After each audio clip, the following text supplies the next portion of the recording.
இறந்தவரை வங்கிக்கு அழைத்துச் சென்று கடன் பெற முயன்ற பெண். இணையத்தில் வைரலாகும் வீடியோ. பிரேசிலில் பெண் ஒருவர் மரணமடைந்தவரை வங்கிக்கு அழைத்துச் சென்று கடன் பெற முயன்ற சம்பவம் அதிர்ச்சியை ஏற்படுத்தியுள்ளது. பிரேசிலில் பெண் ஒருவர் தனது 68 வயதான உறவினரை வங்கிக்கு சக்கர நாற்காலியில் அழைத்து வந்து அவரது பெயரில் கடன் பெற முயன்ற சம்பவம் பெரும் அதிர்ச்சியை ஏற்படுத்தியிருக்கிறது.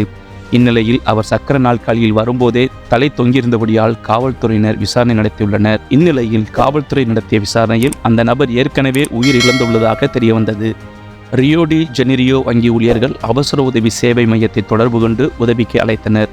அப்போது கடன் பெற சக்கர நாற்காலியில் அழைத்து வந்த நபர் கையெழுத்து போடும்போது மரணமடைந்தது போல வங்கி ஊழியர்கள் கருதினர்.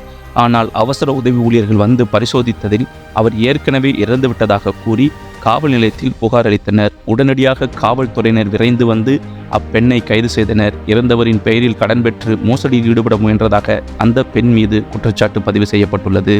இது தொடர்பான வீடியோ சமூக வலைதளங்களில் வெளியாகியிருக்கிறது. அப்பெண் கைது செய்யப்பட்டுள்ளதாக தகவல் தெரிவிக்கின்றன.